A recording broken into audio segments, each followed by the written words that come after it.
Next इसी कड़ी में आगे है विधि में दृश्य श्रव्य सामग्री का प्रयोग करना।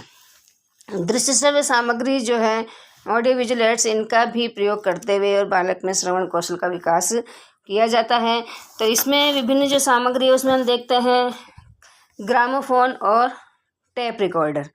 ग्रामोफोन और टेप रिकॉर्डर मनोरंजन के साधन भी माने जाते हैं।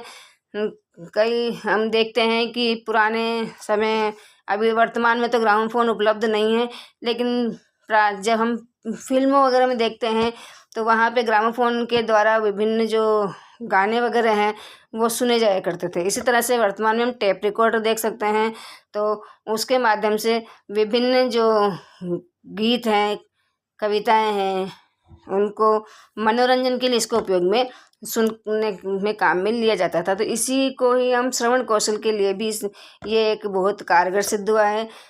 ये दोनों जो दृश्य श्रव्य ये सामग्री हैं, इन उपकरणों का मूल्य तो ज़्यादा भी नहीं होता है और विद्यालय में ये आसानी से उपलब्ध करवाए जा सकते हैं। तो इसके माध्यम से विभिन्न कहानियाँ, कविताएं, महापुरुषों के भाषण, नाटक आदि बालक को सुनाए जा सकते हैं और इससे इनके माध्यम से बालक का साहित्य के प्रति आकर्षित किया जा सकता है और इससे बालक को शुद्ध उच्चारण का पता लगता है और वह अनुकरण करते हुए और सही उच्चारण कर पाता है। तो इस प्रकार से ग्रामोफोन और टेप रिकॉर्डर के माध्यम से भी श्रवण कौशल का विकास किया जाता है। नेक्स्ट है रेडियो।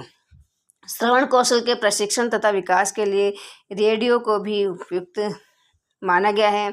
इसके द्वारा नवीन शैक्षिक जो नाटक हैं, कविताएं हैं, महापुरुषों की जीवनियाँ हैं, उनके दृश्य प्रसंग, नए नए आविष्कार जो होते हैं, सामान्य ज्ञान है, कठिन प्रश्न तथा विभिन्न पाठ्य योजनाएं आदि प्रसारित की जाती हैं।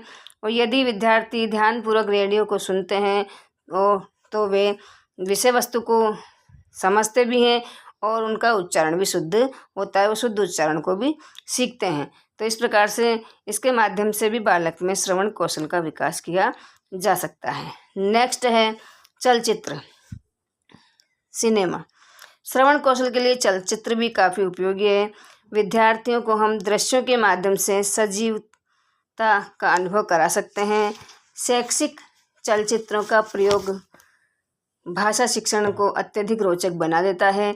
चलचित्र देखते समय बच्चे न केवल आँखों का प्रयोग करते हैं बल्कि कानों का भी प्रयोग करते हैं। तो इस प्रकार से उसमें विभिन्न जो हमारी इंद्रियां हैं वो एक साथ कई इंद्रियां कार्य करने में सक्षम हो पाती हैं और वह जो ज्ञान है वो ज़्यादा स्थायी बनता है। तो इस प्रकार से इसके माध्यम से भी बालक में श्रवण कौशल का विकास किया जा सकता है। नेक्स्ट है टेलीविज़न। टेलीविज़न के माध्यम से भी हम बालकों में अच्छी सामग्री प्रस्तुत कर सकते हैं। जैसे दूरदर्शन में विभिन्न जो कार्यक्रम हैं उनका आयोजन किया जाता है, जिनसे नई नई जानकारी बालक को दी जा सकती है और इसके माध्यम से बालक में श्रवण कौशल का विकास भी संभव हो पाता है। नेक्स्ट है वीडियो के माध्यम से भी बालक को नई नई सूचनाएं दे सकते हैं। आकर्षित तरीके से उनको सूचनाएं प्रदान की जा सकती है, जिससे कम समय में अधिक उपयोगी ज्ञान उसे प्राप्त होता है।